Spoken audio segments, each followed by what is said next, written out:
All right, welcome to your first video lecture.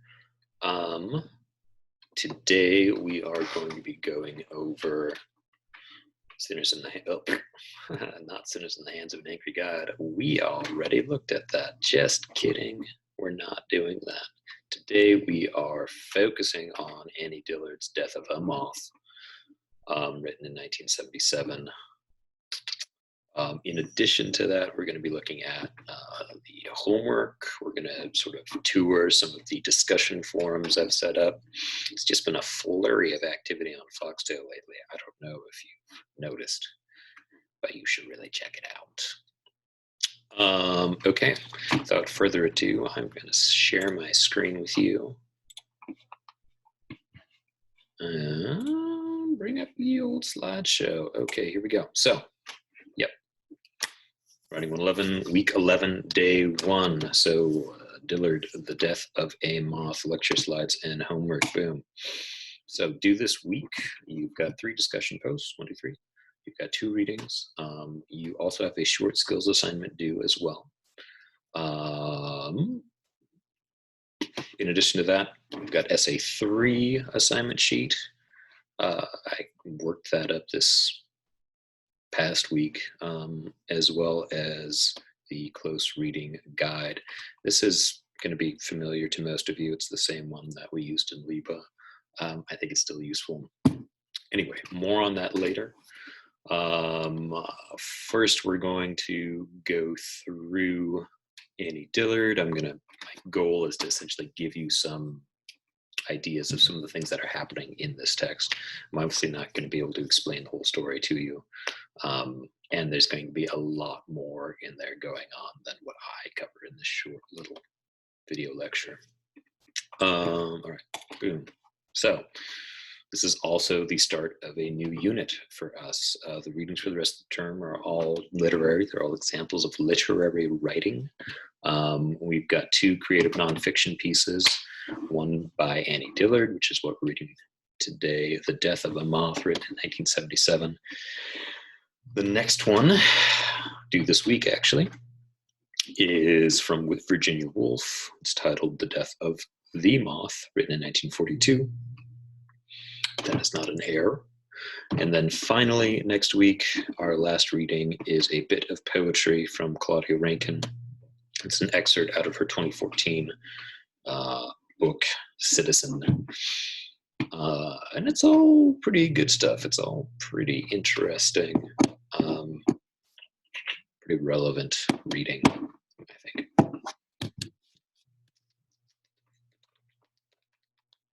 Okay. So with this new unit, some things are a little bit different, but you'll find a lot of continuity between our unit on rhetorical analysis and this new unit on just straight textual analysis.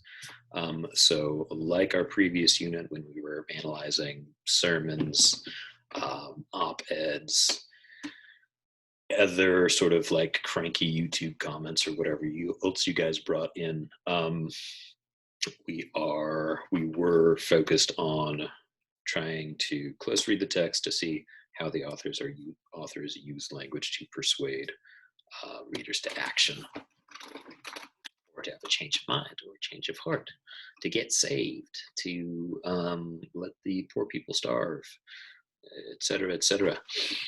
In this unit, we're doing much the same thing. We're still focused on language. We're still trying to figure out, 1, what the author is saying, and 2, how they're saying it. What I'm going to introduce today that's a little bit new is really just a new way of thinking about this, which is form versus content.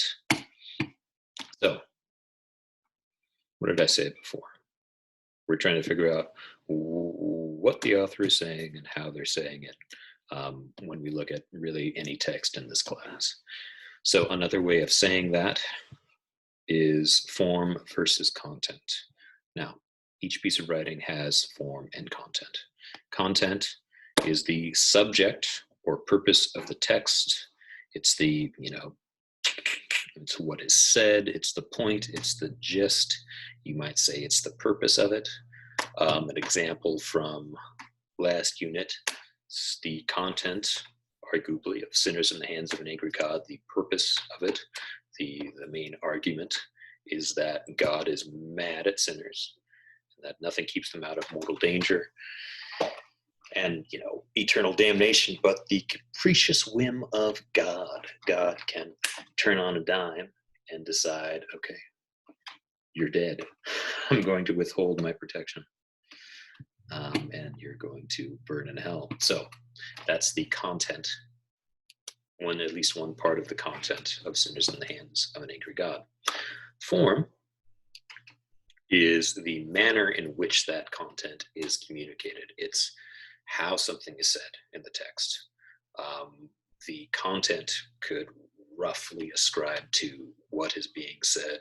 Form is how it's said, how it's communicated.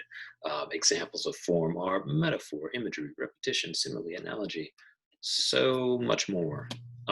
So, example from Sinners: the bow of God's wrath is bent, the arrow made ready on the string. Justice bends the arrow at the heart, straightens the bow, yada yada, nothing more but the mere pleasure of God and that of an angry God, without any powers.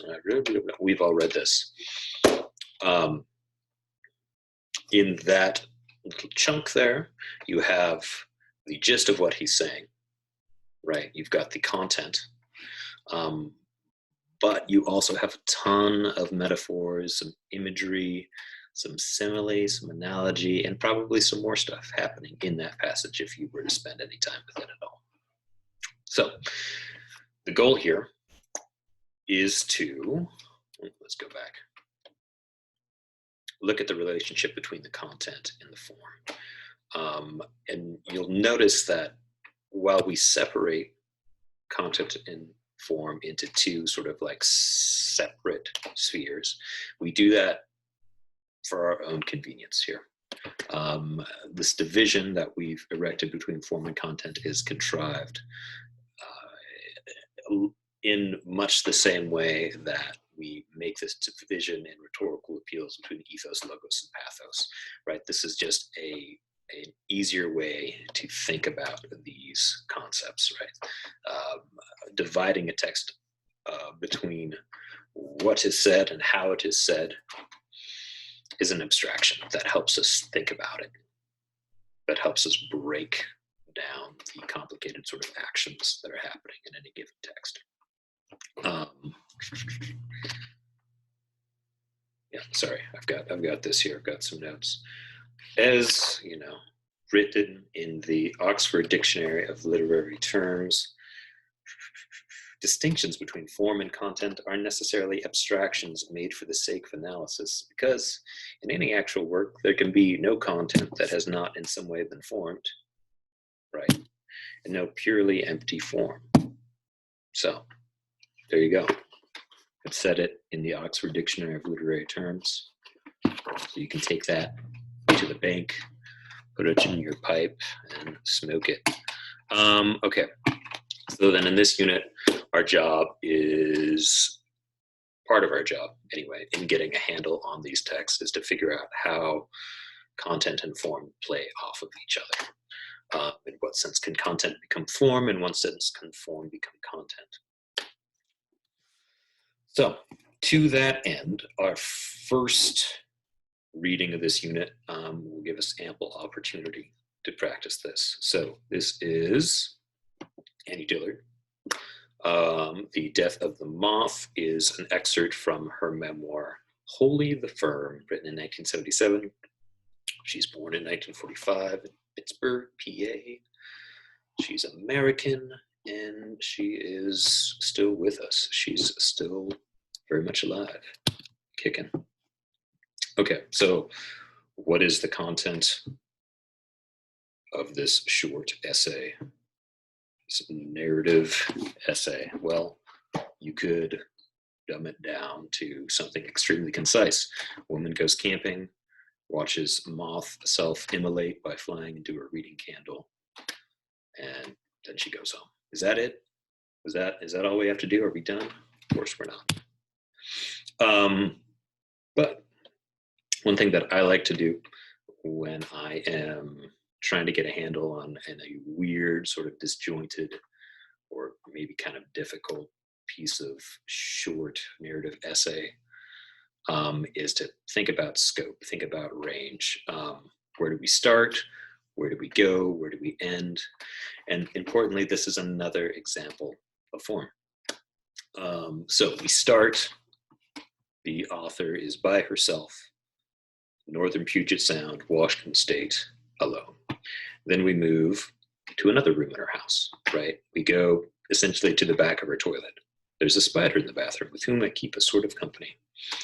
From there, we go to camping in the Blue Ridge Mountains in Virginia. From there, we see the moth, the titular moth, fly into the candle. From there, we have this really interesting, kind of strange, like jump cut to her writing class, a writing workshop. How many of you, I asked the people in my class, which of you want to give your lives and be writers? And then where do we end? We're back in her house. When the people leave, I never blow the candles out, and after I'm asleep, they flame and burn. So she starts alone in her house. It ends alone in her house. By breaking this essay down by location, by scope, where we start, where we go, where we end, we can already see that it makes kind of a nice little circle, right? It's kind of a satisfying little bow. We start and end in the same place. However, from there, if we were to do another analysis of form, there is just a ton of imagery in here, as well as simile throughout this entire piece. I'm sure you've noticed that. This is probably the biggest thing that jumps out at students when they read this, is all this, these runs of really lyrical description, essentially. I've picked out a few to look at here. Let's see, I'll read some of this. The spider skins lie on their sides, translucent and ragged, their legs drying in knots, and the moths, the empty moths, stagger against each other, headless, in a confusion of arcing strips of chitin, like peeling varnish, like a jumble of buttresses for cathedral domes, like nothing resembling moths, so that I should hesitate to call them moths, except that I have had some experience with the figure of a moth reduced to a nub. Okay, so one thing I'd like to point out here, and we've talked about this a little bit before, but every time an author uses a simile or a metaphor, every time the author makes a comparison between two rather unlike things, that author is bestowing something of the unlike thing on the subject of the metaphor. So here, for example, she's talking about moths. What is she comparing moths to? What are these similes about? Moths staggering against each other in a confusion of arcing strips of chitin, like peeling varnish. So our first simile here is the peeling varnish. So you've got an image, arguably, of decay, of paint going bad. Right next to that, you've got like a jumble of buttresses for cathedral domes. A jumble of buttresses for cathedral domes. What is a buttress? What is a flying buttress? It's a architectural support for a dome, right? They invented flying buttresses for cathedrals like Notre Dame so that they could make their walls very, or much thinner than they usually did, and higher, and have more space for stained glass. A little bit of trivia for you. But the takeaway here is she's got two very unlike similes right next to each other. The moths are like peeling varnish. The moths are like, or the corpses of the moths are like a jumble of buttresses for a cathedral, right? Peeling varnish, you can kind of see that possibly, right? Headless moths, sort of jumbled together. It's already an image of decay, but a jumble of buttresses for cathedral domes, that's different. That's sort of elevating the figure of the moth in kind of a strange way. So my goal here by pointing these things out is not necessarily to tell you how to understand them, but to give you a set of problems to work with. How can you possibly understand? How can moths possibly be both like peeling paint and cathedrals? How is that possible? What does that say about the text? Moving right along. Okay, so this is the central kind of climactic passage in this essay, the actual death of the moth. So in this point in the story, she's hiking. She's in the Blue, no, she's not hiking. She's camped. She's found her spot in the Blue Ridge Mountains. She's got her book. She's reading. It's nighttime. And then this happens. One night, a moth flew to the candle, was caught, burned dry, and held.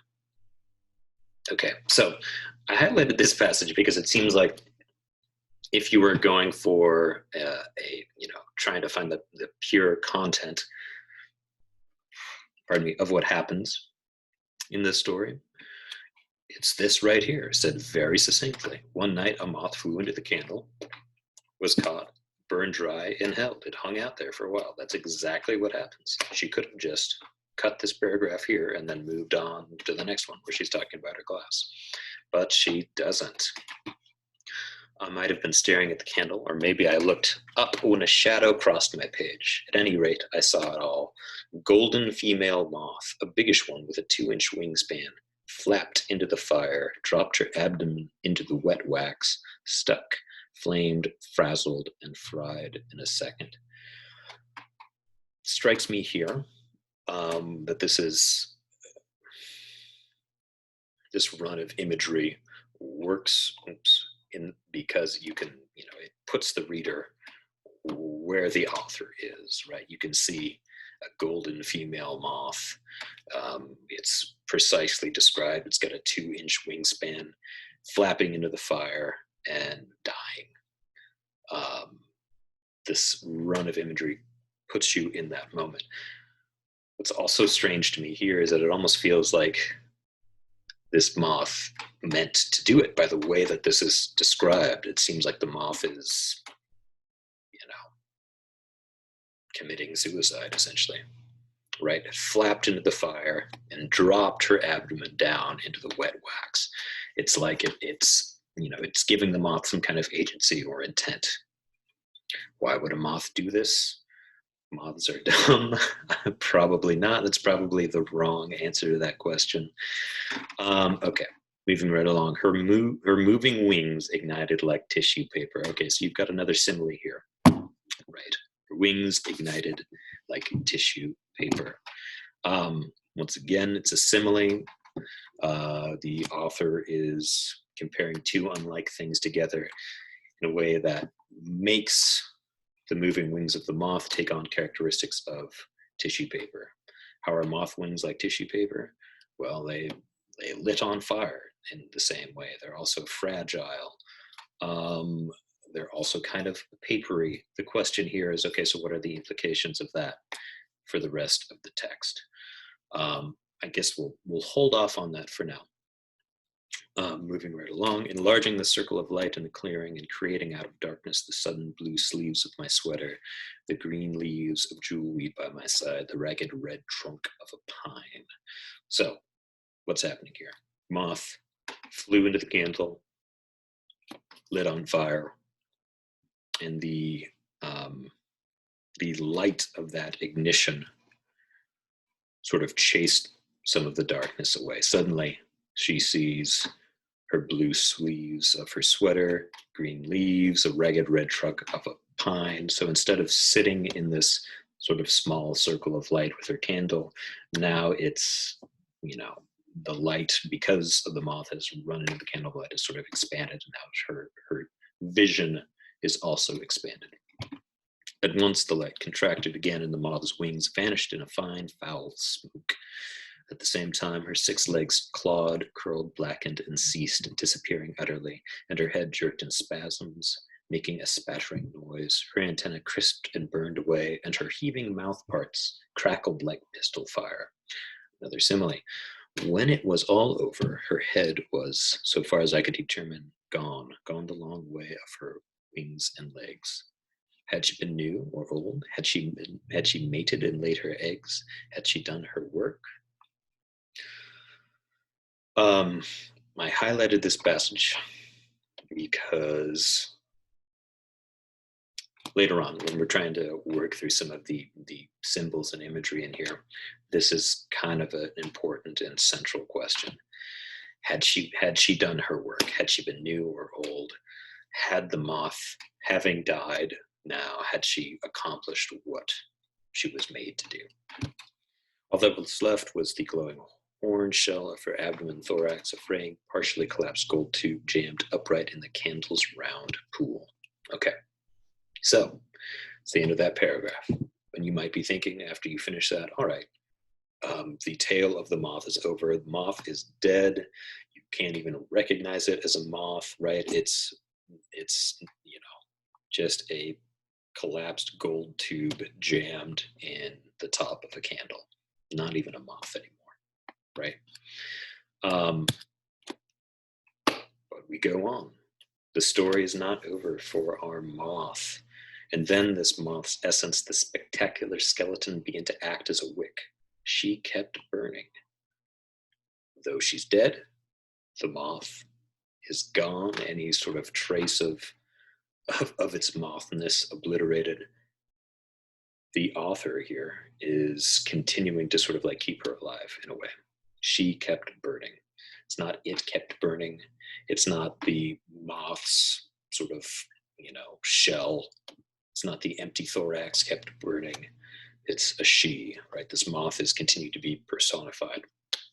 The wax rose in the moth's body, from her soaking abdomen to her thorax to the jagged hole where her head should be, and whitened into flame, a saffron yellow flame that robed her to the ground like any immolating monk. Okay, pretty intense run of imagery here, and a very telling simile. Pardon me. A saffron yellow flame robed her to the ground. So it looks as though, at least by this imagery here, Dillard is saying that flames formed a robe that made her look like an immolating monk. What does immolation mean? What does it mean to immolate? You could look this up right now, or I could tell you what I have off the top of my head. Immolation is to set on fire. An immolating monk.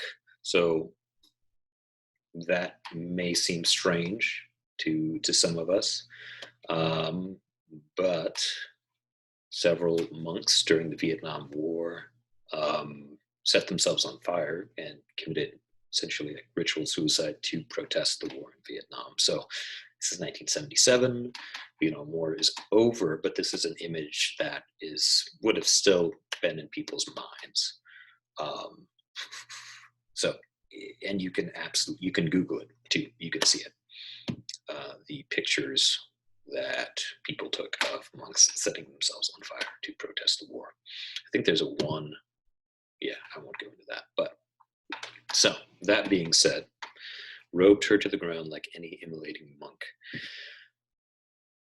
So now what is the moth being compared to? A monk, a religious figure, right? Not just any religious figure, a religious figure that is committing suicide. Religious figure that is arguably sacrificing himself. For what? Moving on. The moth's head was fire. The moth's head was fire. So, before this,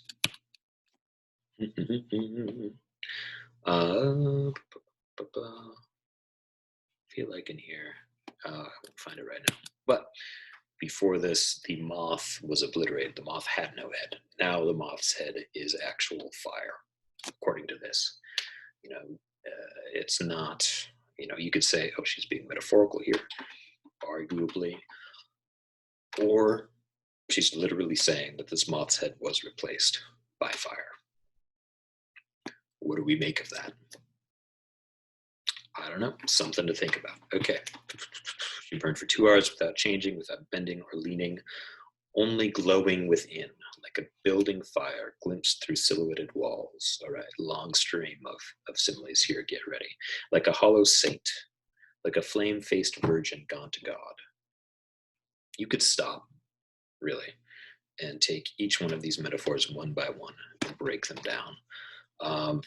What does it mean to describe a burning moth like a building fire glimpsed through silhouetted walls?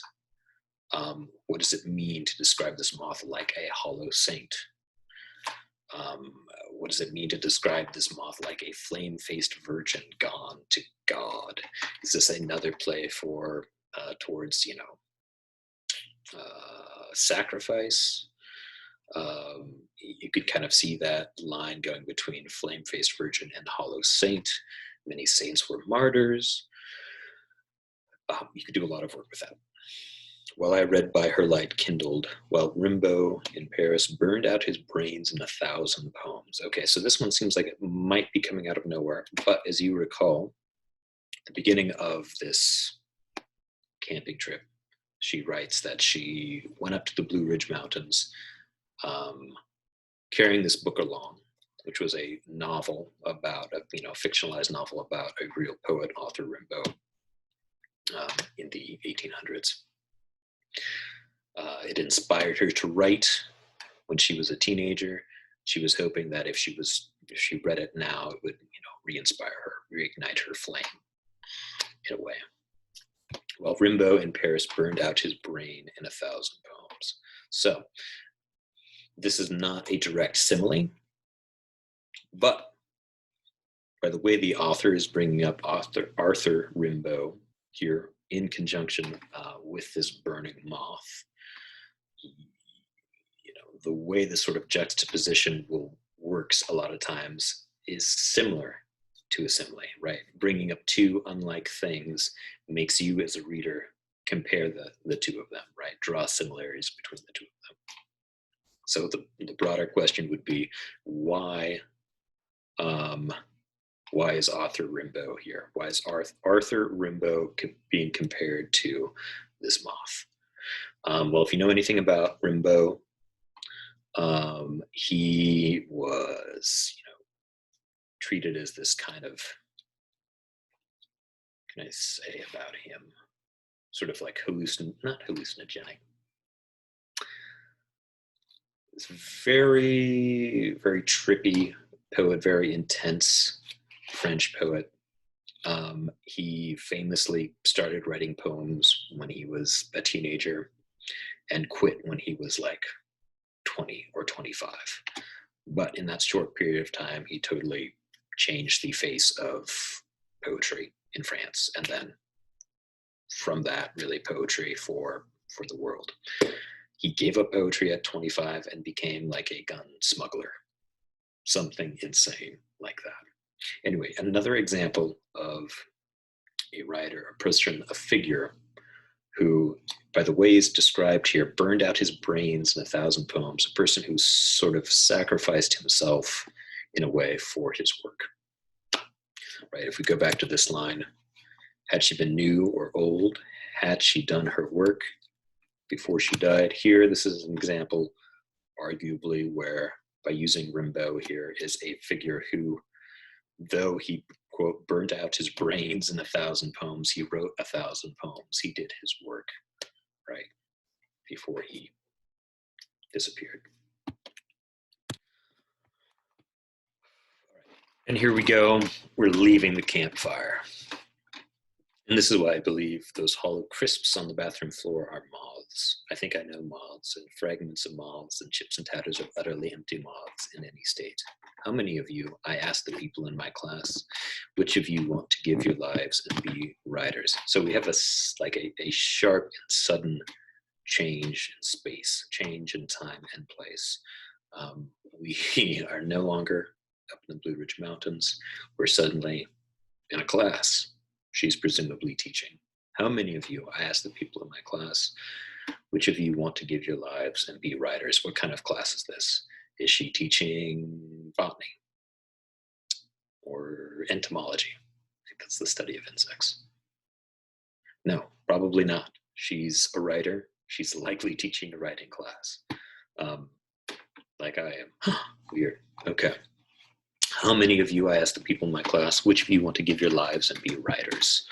I was trembling from coffee or cigarettes or the closeness of faces all around me. And I took the next sentence out. But in this part that I mentioned here, she goes on to say, and then I tried to tell them what the choice must mean. You can't be anything else. You must go at your life with a broad axe.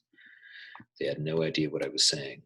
I have two hands, don't I? And all this energy for as long as I can remember. I'll do it in the evenings, after skiing, or on the way home from the bank, or after the children are asleep.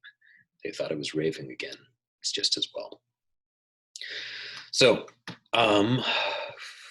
you must go at your life with a broad axe if you're going to be a writer, right? So she's making some kind of connection here between sacrifice and writing, right? She doesn't say, how many of you want to be writers, right? She says, how many of you want to give your lives and be writers, right? So she's got some idea of writing as a form of self-sacrifice. All right, and then this is the last paragraph. I have 3 candles here on the table where I disentangle from the plants and light, which I disentangle from the plants and light when visitors come. Okay, so we're back at her house. Small, which is her cat, usually avoids them, although once she came too close, her tail caught fire. I rubbed it out before she noticed.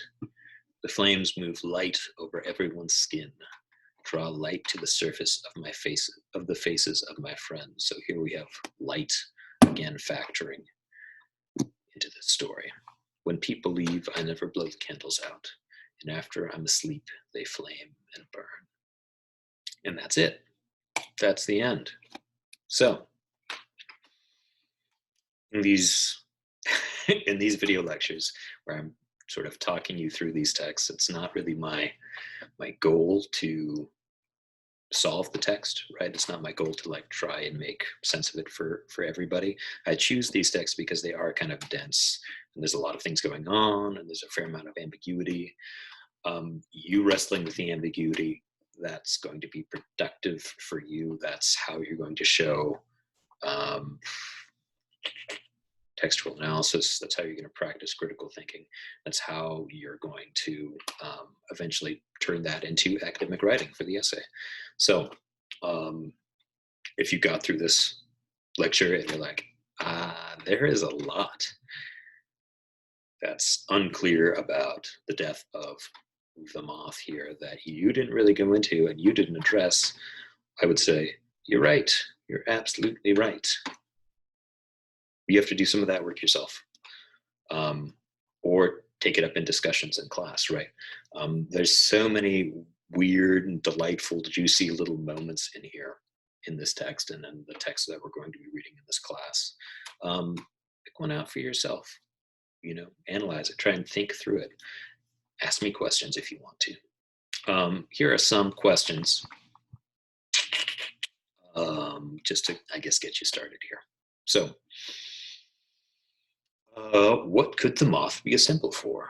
For the life of a writer? If so, what does this say about the work of a writer? What do writers do according to the logic of the story? What do they do? What do writers do? Well, sure, they write. What purpose does that have in society? What does writing do for people according to the story? In the story, writing is framed as a heroic self-sacrifice. A little quote here. What or whom is the sacrifice for, according to the text? Also, do you agree? Is becoming a writer akin to giving your life? Is this problematic in some way? She's making kind of a strong claim here. It's sort of, I don't know, it reminds me a little bit of the argument people make about musicians or artists, like who have really self-destructive tendencies. Like, oh, that's where their art comes from, like the pain that they're going through, right? They have to suffer to create art for us, for our enjoyment. I don't necessarily agree with that personally. What do you think? Right? Is becoming a writer like sacrificing yourself for the craft? In what way is it? In what way is it not? Is it problematic? Try and think through these questions. So, all right, homework. We've got discussion post, short skill 7, and then you've got a reading for, I guess it would be day 2 for you. All right, let's look at some of these discussion posts here. So this is the one for Dillard. Respond to Wolf's death of the moth by answering option 1 and or option 2 in 2 to 3 paragraphs. So I'm expecting 2 to 3 paragraphs per original post for you. You also, in addition to creating a discussion post, you need to respond to somebody else's post. I want to sort of create something that feels akin to a classroom discussion of these texts. So you can notice here under option 1, I've got the questions that I posted on the slideshow. You can respond to any of those questions or multiple questions that I have there in 2 to 3 paragraphs, or you can come up with your own, or you can do, you can ask a productive question as well about the text, like what is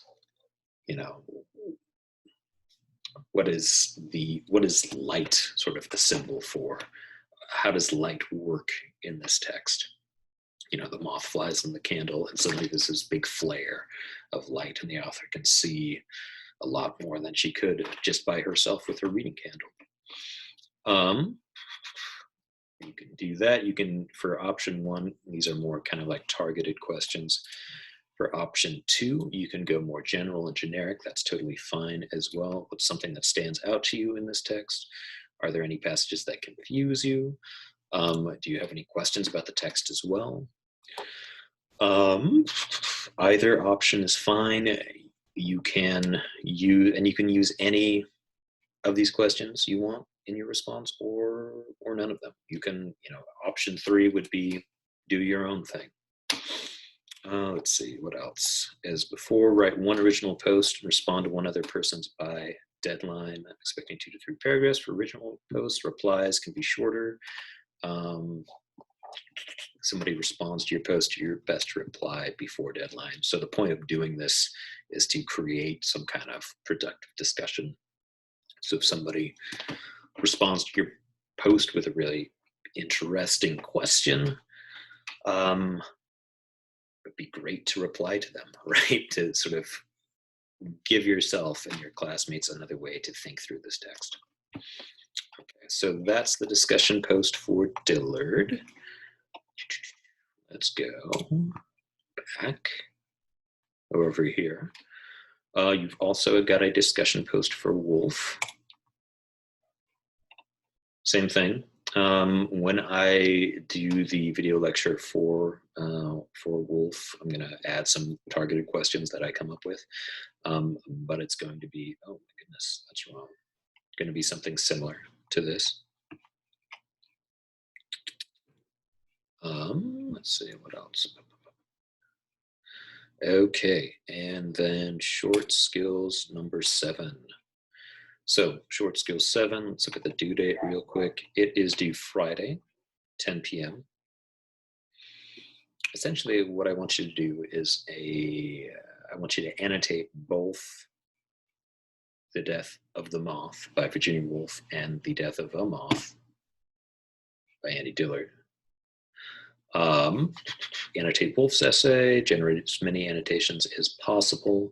Feel free to use the close reading guide from Liba to give you ideas. You guys all should remember from Liba where you did this group annotation thing, you each got a passage of that Thomas Merton text about the, the monk that goes out to the woods and it's raining and yada yada. And you annotated the heck out of it, and you passed your paragraph on to the next group. They did the same thing. By the time it came back to you, you had, this paragraph almost completely marked up. So I want you to sort of skip that step of group annotation and start trying to come up with annotations on your own. With your annotations, once you come up with, them, type those observations out on list of bullet points or short paragraphs, submit this as an observations appendix on Foxtail, then sort through the observations you've made, identify connections and patterns, jot down some ideas that might lead you to an interesting interpretation. So, then finally write 3 to 4 paragraphs addressing how these essays, though very similar in terms of subject matter, differ. How are they different? Possible ideas. How does the use of the moth as a symbol differ from one essay to the other? How is the author's use of imagery different? Are there differences in tone? So what's probably important to note here is that before you write an observation of like how these essays are different, you need to come up with a reading for these essays themselves, right? You need to come up with some understanding of what they're saying and how they're saying it, how they work, what the themes are for both of these essays. And then you can launch off into a discussion of how they're different. Submit your observations appendix and your short analysis to Foxtail by the deadline, Friday the 3rd, 10 p.m. All right, so that's that. What else do we need to talk about? Okay. In addition to this, you've got a reading due for day 2. It's Virginia Woolf's The Death of the Moth. Talked about that. Oops, I'm not going to pull that up, but it's right there. In addition to that, you also have another bonus discussion forum. So treat this as like a way to sort of warm up to online discussions, right? In a discussion post, please describe your current life situation. You may use the following questions below as a framework. How has your life changed for you since campus has closed down? What is your day-to-day like? What has been the most challenging thing about the past few weeks? I know a lot of people out here are concerned with, in addition to staying healthy, people have worries about, staying employed, getting money to come in. This whole situation has scrambled school for everybody. Nobody's happy about this at all. There's a lot of challenges ahead. Also, have there been any unexpected upsides to your situation? Do you have more time with your family, more time to read, video games? And then finally, what are you hoping for? What do you hope comes out of this whole experience? So here I'd like you to just write a quick post on this and comment or read at least one other person's post by deadline. And the deadline for this is also Friday at 10 p.m. So those are our 3 discussion posts for this week.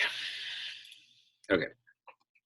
So in addition to that, we've got a couple documents that are up on Foxtail.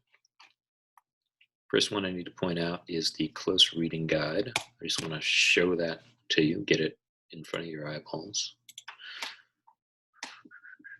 All right, it's this thing.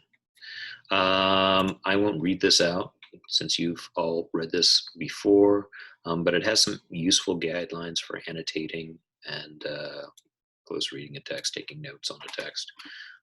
This over here, I would treat this less as a checklist and more as just a list of ideas, possible directions to go when you're trying to, wrap your hands around a convoluted literary text. And then I also want to talk a little